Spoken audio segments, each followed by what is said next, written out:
البدع والأهواء، أهل البدع العقائدية وأهل البدع السياسية. نقول بيننا وبينكم السلف، بيننا وبينكم الكتب، كان فيقول البدع بيننا وبينكم. الحمد لله رب العالمين،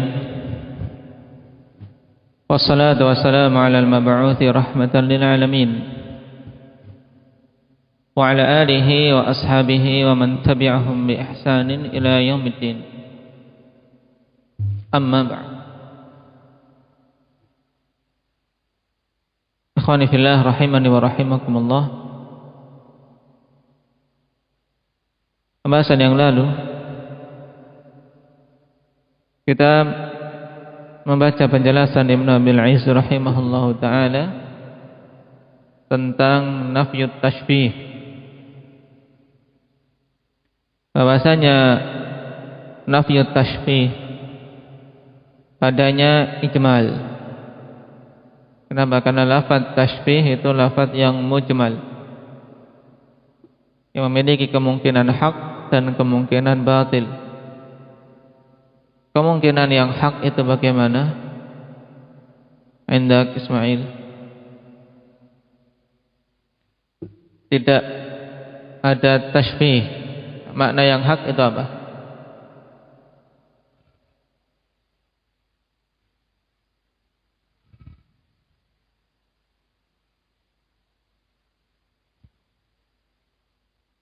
Aba Talha.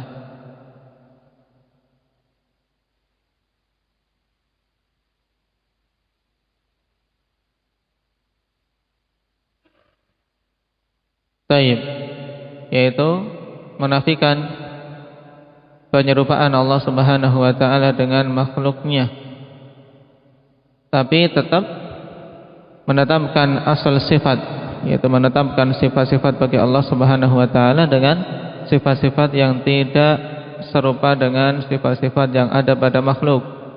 Dan ini penafian yang ditunjukkan oleh Al-Qur'an dan juga akal. Taib, laisa kamitslihi syai'un wa huwas samiul basir. Adapun nafyu tashbih yang bermakna batil itu bagaimana? Inda Hudzaifah.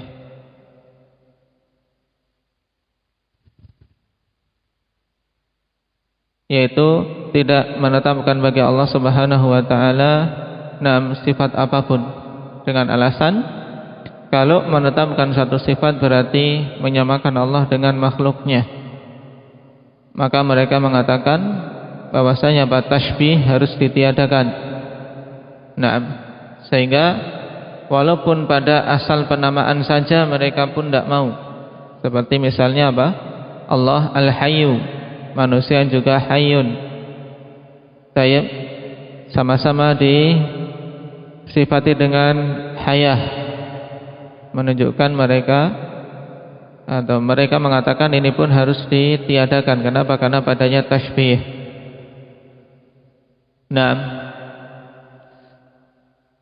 Ini pembahasan kemarin. Dan kaidah apa yang kemarin kita ambil berhubungan dengan hal ini untuk membantah mereka, Umar.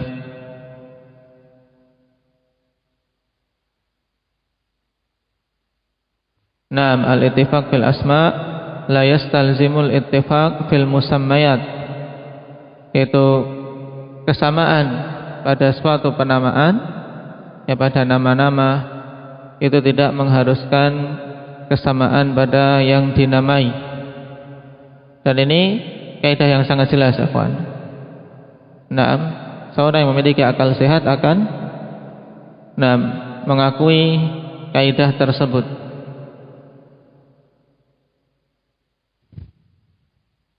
Sekarang kita lanjutkan.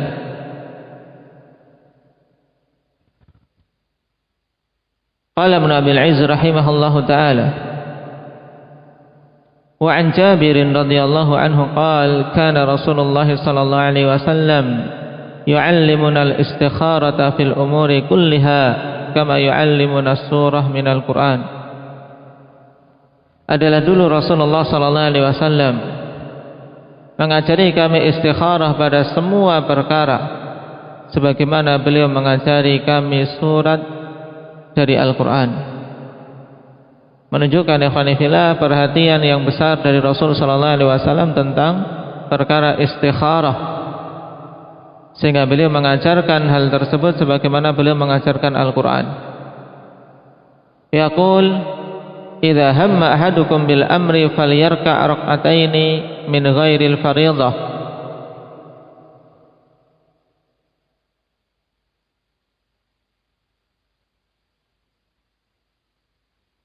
Apabila salah seorang di antara kalian punya niat, punya tekad, punya kehendak tentang suatu perkara, maka salatlah 2 rakaat selain salat yang fardu. Tsumma liyaqul Allahumma inni astakhiruka bi'ilmik wa astaqdiruka biqudratik wa as'aluka min fadlikal azim. Kemudian katakan, ya Allah, sungguhnya aku meminta pilihan kepadamu dengan ilmumu.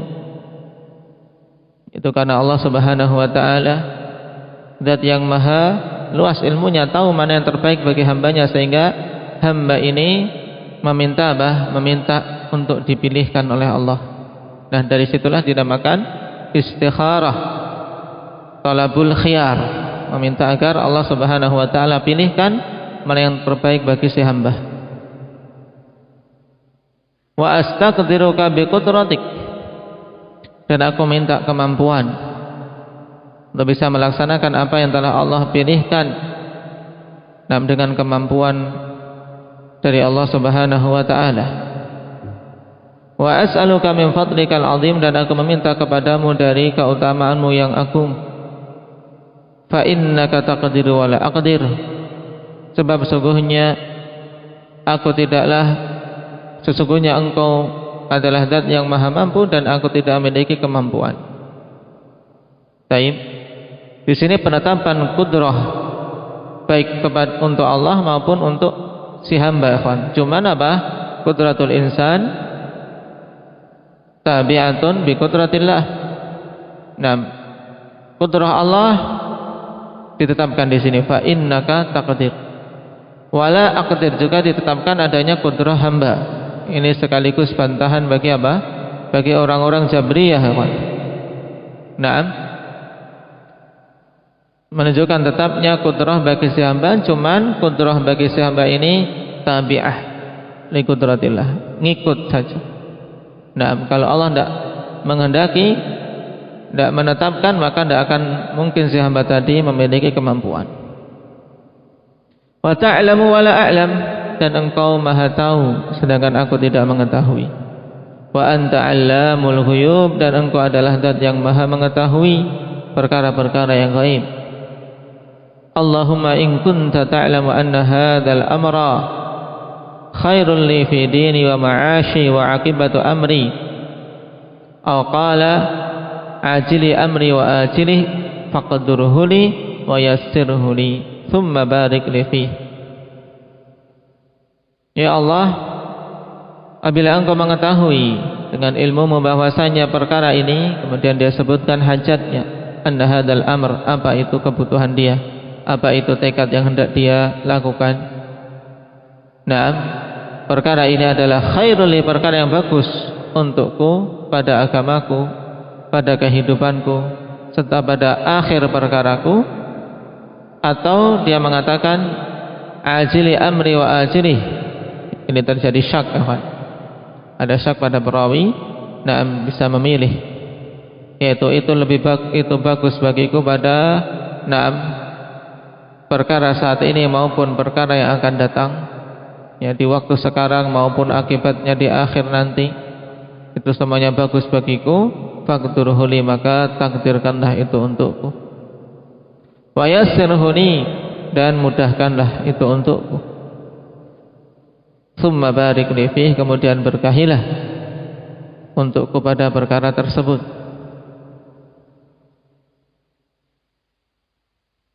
Ini kalau kebaikan, minta diberi kemampuan dan ditetapkan hal tersebut, diberi kemudahan dan diberi barakah. Wa in kunta ta'lamu anna hadzal amra syarrun li fi dini wa ma'ashi wa aqibatu amri aw qala azili amri wa ajili. Jadi kalau berdoa enggak mengatakan aw qala, Naam, ya, enggak aw qala ajili amri wa ajili. Saya dipilih. Naam.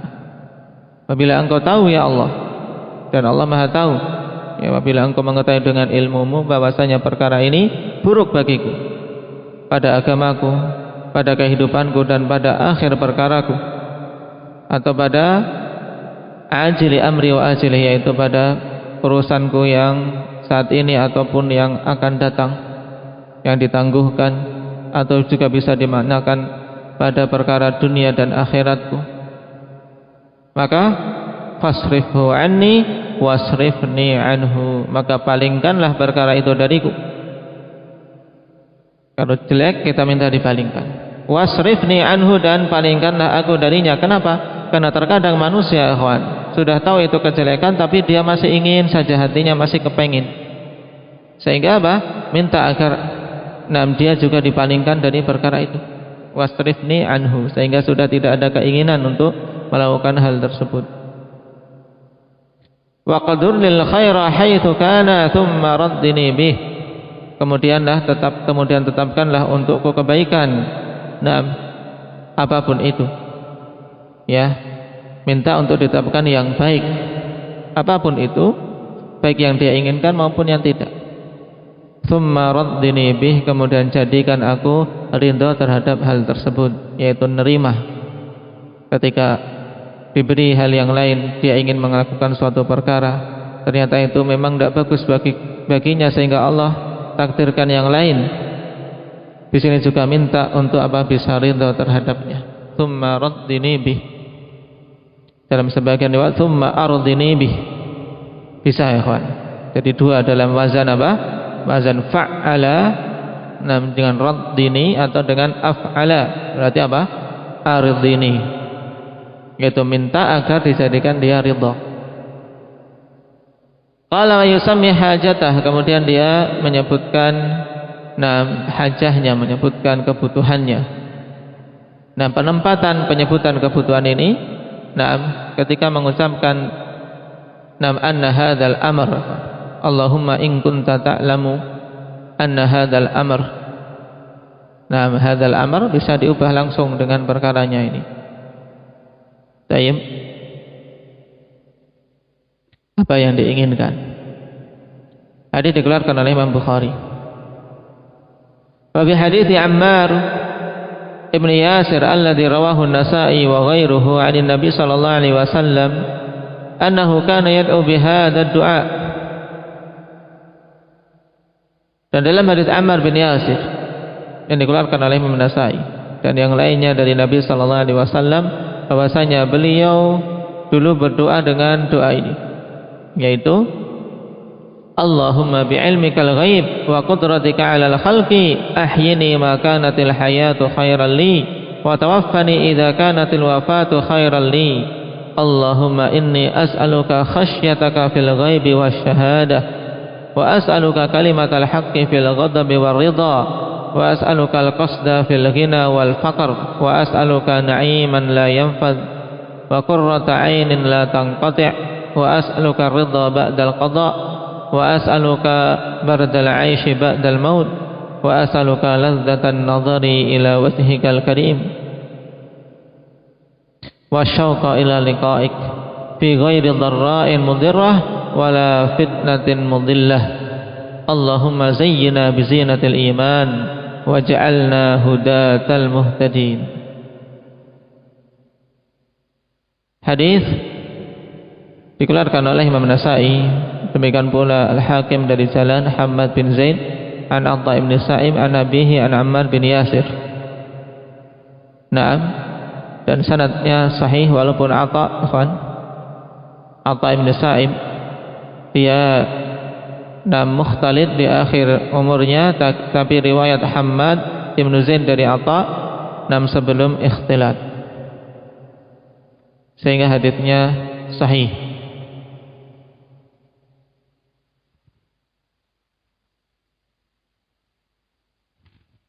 Apalagi datang juga dari jalan yang lain yang menguatkan.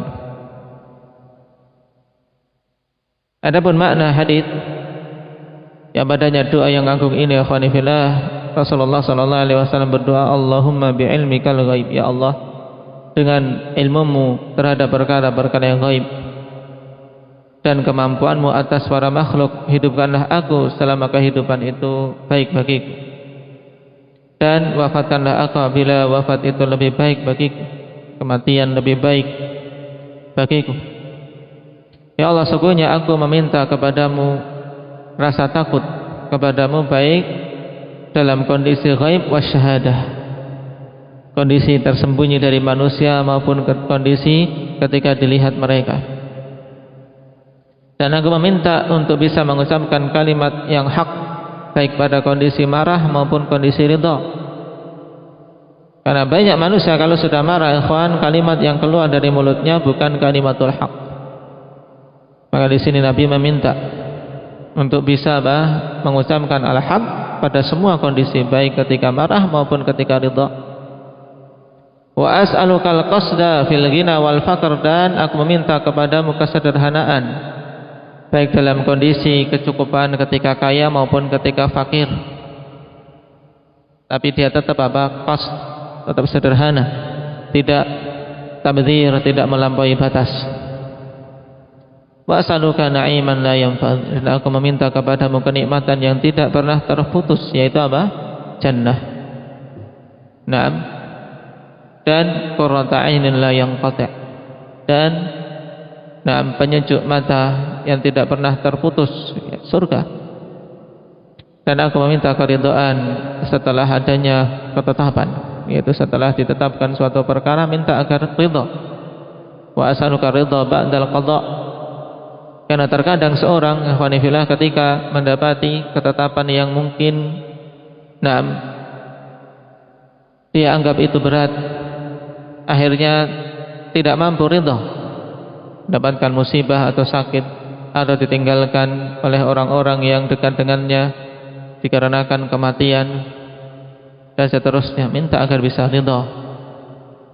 Kemudian wa as'aluka bardal 'aishi ba'dal maut, dan aku minta kepadamu dinginnya kehidupan setelah kematian, itu agar selamat dari azab kubur maupun azab neraka jahanam. Dan aku meminta kepadamu ladzatan nazar ila wajhikal karim, kenikmatan melihat pada wajahmu yang mulia. Wasyauqa ila liqa'ik, dan meminta agar memiliki rasa kerinduan untuk bertemu denganmu. Fi ghairi dharra'in mudhirrah wala fitnatin mudillah, tanpa ada kemandaratan yang memandarati dan fitnah yang menyesatkan. Ya Allah, hiasilah kami dengan hiasan keimanan, dan jadikanlah kami hudatal muhtadin, para pemberi petunjuk orang-orang yang mendapatkan hidayah. Baik. Qala faqad sammallahu wa rasuluhu sifatillahi ilman wa qudratan wa quwwah. Nah, di sini ada wawunya tempat kalian. Baik. Faqad sammallahu wa rasuluh, Allah subhanahu wa ta'ala dan Rasulnya telah menamai nama sifat-sifat Allah, di antara sifat ilmu, qudrah dan quwwah. Baik. Dalam hadis tadi disebutkan, Nabi sallallahu alaihi wasallam di sini akhwani fillah contohkan dalam doa, berarti Nabi berdoa juga membimbingkan doa tersebut, yang pada doa ini terdapat penetapan sifat-sifat bagi Allah subhanahu wa ta'ala. Pada doa istikharah jelas penetapan sifat ilmu bagi Allah, kemudian sifat qudrah bagi Allah. Demikian pula pada doa yang kedua, Allahumma bi'ilmikal ghaib wa qudratika 'alal khalq. Dan sifat quwwah. Taib. Wa qala ta'ala, dan Allah subhanahu wa ta'ala katakan, thumma ja'ala min ba'di dha'fin quwwah. Kemudian Allah jadikan setelah kelemahan itu kekuatan. Ini untuk sifat siapa? Makhluk. Ya kan? Sama-sama Allah Subhanahu wa taala juga namakan pada makhluk itu setelah Allah ciptakan, setelah lemah di masa-masa bayi. Kemudian tumbuh setelah kelemahan itu dia mencapai kekuatan. Tsumma ja'ala min ba'di quwwatin dha'fa wa syaibah. Setelah kuat dia akan mengalami masa lemah lagi dan masa ketuaan. Di sini Allah namakan sifat quwwah bagi manusia. Kemudian juga wa innahu ladzu ilmin lima 'allamnah. Wa innahu ladzu ilmin. Sesungguhnya dia itu dzu ilmin, memiliki ilmu, berarti orang itu memiliki ilmu. Lima 'allamnah, dikarenakan apa-apa yang telah kami ajarkan kepada dia. Siapa yang dimaksud? Nabi Allah Yusuf alaihi salatu wassalam. Ladzu ilmin. Yusuf disifati dengan sifat ilmu. Berarti apa? Allah menetapkan bagi dirinya sifat-sifat itu, ilmu dan qudrah serta quwwah. Demikian pula Rasulullah sallallahu alaihi wasallam tetapkan bagi Allah sifat ilmu, qudrah dan quwwah.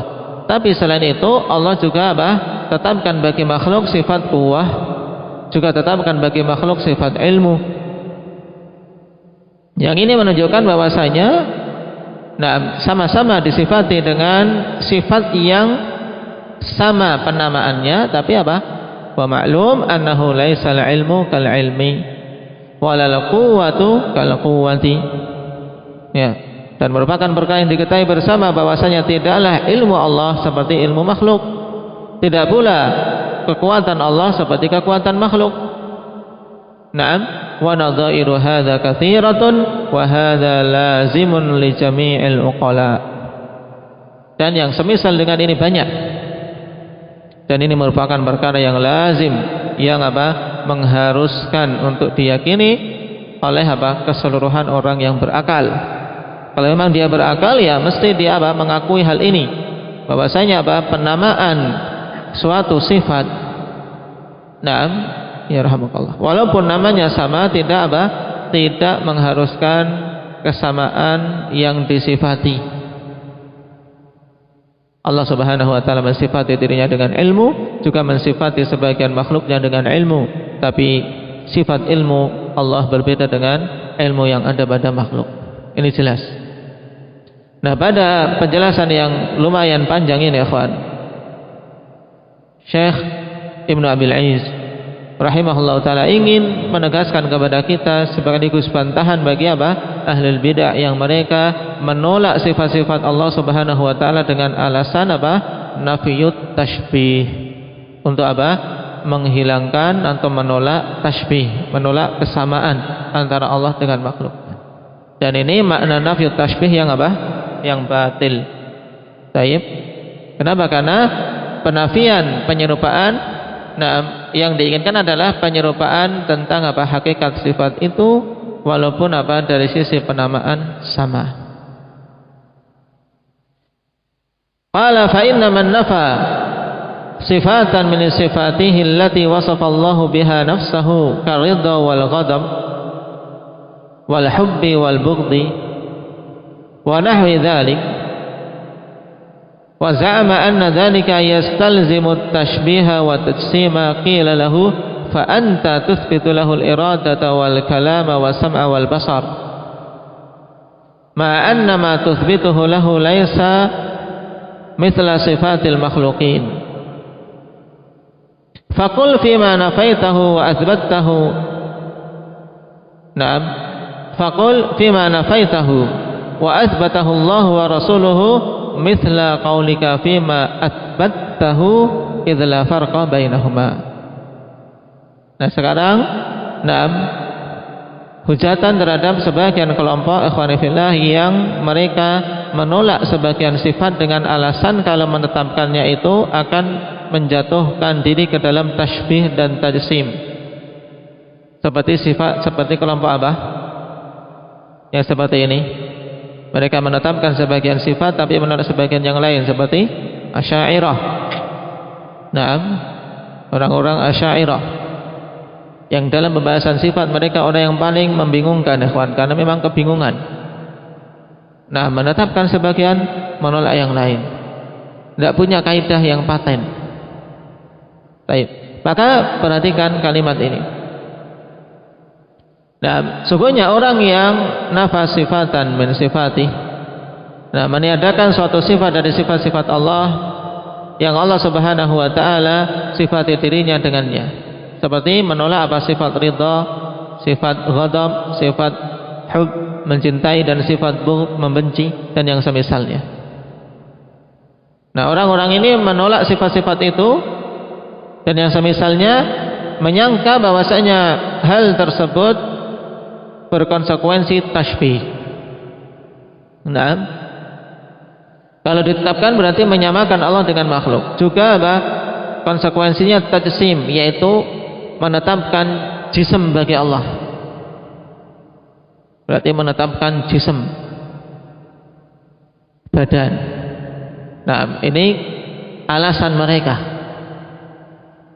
Maka katakan kepada dia, ya orang yang seperti itu, karena dia sendiri apa?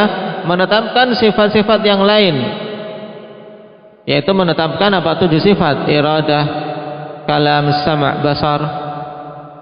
Maka dikatakan engkau telah menetapkan bagi Allah sifat iradah, sifat kalam, sifat mendengar, sifat melihat. Bersamaan dengan apa-apa yang engkau tetapkan bagi Allah itu tidak sama dengan sifat-sifat para makhluk. Kalian yakini itu. Nah, kalian mengakui sifat iradah Allah tidak sama dengan iradah makhluk. Kalam Allah tidak sama dengan kalam makhluk. Pendengaran Allah tidak sama dengan pendengaran makhluk. Maka katakan juga pada perkara-perkara yang engkau tiadakan, padahal Allah dan Rasulnya tetapkan. Seperti perkataanmu pada hal-hal yang engkau tetapkan tadi. Paham ini? Fakul, pahami kalimat ini. Fakul fima nafaitahu wa athbatahu Allah wa rasuluhu mithla qaulika fima athbattahu. Teman kalian mungkin diharokati lebih mudah itu.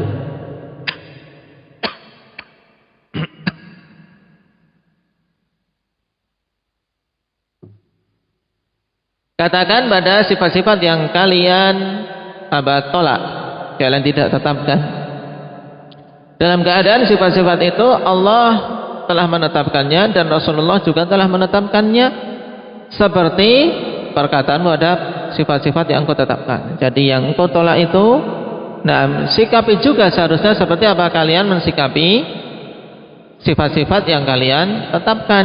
Kenapa? Karena semuanya Allah telah tetapkan itu. Berarti apa? Idza farqa bainahuma, sebab tidak ada perbedaan antara keduanya. Semuanya adalah sifat-sifat bagi Allah yang Allah tetapkan dalam Al-Qur'an dan Rasulullah tetapkan dalam As-Sunnah. Maka ketika kalian menetapkan sifat-sifat seperti iradah, kalam, dan sama', basar, itu sifat bagi Allah yang berbeda dengan makhluk, maka tetapkan juga sifat ridha, ghadab, hub, bughd, namiyat, dan seterusnya, sifat yang sesuai dengan keagungan Allah berbeda dengan sifat-sifat para makhluk. Mudah, sehingga kaidahnya selaras. Tapi kalau terima sebagian, tolak yang lain, ini apa? Akan terjatuh dalam kebingungan sendiri. Tayyib. Fa in qala, apabila dia mengatakan lagi, ana la uthbitu syai'an minas sifat.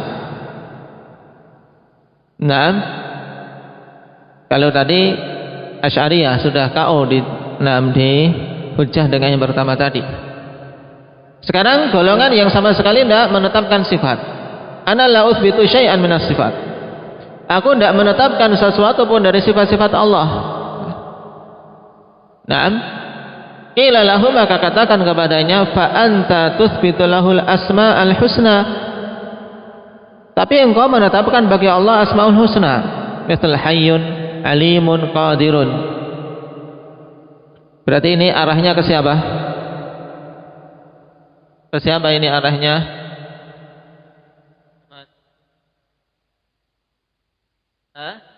Ya, menetapkan nama bagi Allah tapi tidak mau menetapkan sifat. Siapa? Siapa? Ada apa? Siapa Pak Zaid? Mu'tazilah. Yang menetapkan nama tok. Makanya dia mengatakan apa? Aku tidak menetapkan sesuatu pun dari sifat-sifat. Katakan kepadanya, tapi kamu menetapkan bagi Allah nama-nama. Seperti Hayyun, Alimun, Qadirun. Sekarang dihujat juga. Wal 'abdu yusamma bihadhil asma. Hamba pun dinamai dengan nama-nama ini. Naam. Fulan Hayyun, karena dia masih hidup. Naam. Alimun, tayyib, dan seterusnya. Walaysa ma yuthbitu lirrabbi, atau walaysa ma yuthbatu lirrabbi min hadhil asma'i mumathilan lima yuthbatu lil 'abdi. Faqul fi sifatihi nadhiru qaulika fi musamma asma'ih. Dan hamba itu dinamakan dengan nama-nama ini, jelas, Hayyun, Alimun, Qadirun. Dan tidaklah yang ditetapkan bagi Allah itu dari nama-nama yang disebutkan tadi itu menyamai apa-apa yang ditetapkan bagi si hamba. Ya kan, walaupun sama namanya tapi berbeda. Nama-nama bagi Allah juga apa? Punya kekhususan, itu nama-nama yang sempurna untuk zat yang sempurna, berbeda dengan apa? Makhluk, walaupun namanya sama. Nah, kalau demikian kalian telah menetapkan nama bagi Allah dan yakin nama Allah dengan nama makhluk walaupun sama, tapi apa menunjukkan yang berbeda, ya kan? Katakan juga pada sifat-sifat Allah. Semisal dengan apa? Perkataanmu pada musamma asma'ih, yaitu pada zat yang dinamai dengan nama-namanya itu, yaitu Allah Subhanahu wa taala tadi. Paham? Berarti ini yang kedua untuk menghujat orang-orang Mu'tazilah. Kalau kalian menetapkan nama, padahal makhluk pun punya nama yang sama, dan kalian yakini bahwasanya walaupun Allah dinamai Hayyun, kemudian Al-Hayyu, nama dinamai Al-Hayyu, dan makhluk pun apa? Al-Hayyu. Tayyib, hidup, sama-sama hidup. Tapi yakin kalian mengakui Allah itu berbeda dengan yang dinamai dari kalangan makhluk tadi. Maka demikian pula seharusnya kalian tetapkan sifat-sifat bagi Allah sesuai dengan kekhususan dan kesempurnaan Allah, dan bagi makhluk sesuai dengan apa? Sesuai dengan kondisi kekurangan makhluk itu sendiri. Nah, sekarang naik ke yang ketiga. Fa in qala wa ana la uthbitu lahul asma'al husna. Jika dia mengatakan aku pun tidak menetapkan asmaul husna, tidak menetapkan sifat, tidak menetapkan nama. Ini siapa? Jahmiyah. Naam. Bal aqulu hiya majaz. Naam, bahkan aku katakan itu adalah majaz saja, gaya bahasa tok. Wa hiya asmaun li ba'di mubtada'atihi. Dan itu adalah nama untuk sebagian apa? Sebagian mubtada'at, yaitu hal-hal yang diciptakan oleh Allah Subhanahu wa taala, dimunculkan yang sebelumnya tidak ada. Kaqauli ghulatil batiniyah wal mutafalsifah, seperti perkataan orang-orang yang hulu dari kalangan batiniyah dan kalangan ahli filsafat. Maka dzakal Jahmiyah, demikian pula apa perkataan Jahmiyah. Naam. Baik. Maka bagaimana menjawabnya? Qila lahu fala budda an ta'taqid annahu mawjud. Kalau kamu tidak menetapkan nama dan sifat sama sekali bagi Allah, kamu berkeyakinan ada enggak? Itu maksudnya. Mesti kamu berkeyakinan Allah itu ada. Nah, wa haqqun qa'imun bi nafsihi. Dan mesti kalian berkeyakinan bahwasanya itu adalah suatu hak yang tegak dengan sendirinya. Wal jism mawjudun qa'imun bi nafsihi. Demikian pula jism yang ada. Jism yaitu maksudnya apa? Nah, manusia ini. Nah, Allah maujud. Demikian pula jism yaitu makhluk yang diciptakan oleh Allah itu maujud, juga qaimun binafsi. Dia bisa apa? Bisa melakukan hal-hal yang diinginkan, dia tegak sesuai dengan apa yang Allah Subhanahu wa taala berikan kemampuan padanya. Wa laisa huwa mumathilan lah, dalam keadaan huwa yaitu Allah Subhanahu wa taala tidaklah menyamai hamba tadi yang sama-sama apa? Sama-sama ada. Allah maujud, kemudian makhluk juga maujud, sama-sama maujud tapi berbeda antara Allah dan si makhluk. Paham? Nah, ini tiga golongan yang menyimpang wanifillah dari kalangan Asy'ariyah maupun Mu'tazilah maupun Jahmiyah dan yang semisal dengan keyakinan-keyakinan tersebut. Disinggung secara ringkas oleh Imam Ibn Abil Izz rahimahullahu taala untuk menunjukkan kerancuan mereka dalam memahami kaidah yang disebutkan tadi, akhwan. Bahwasanya apa?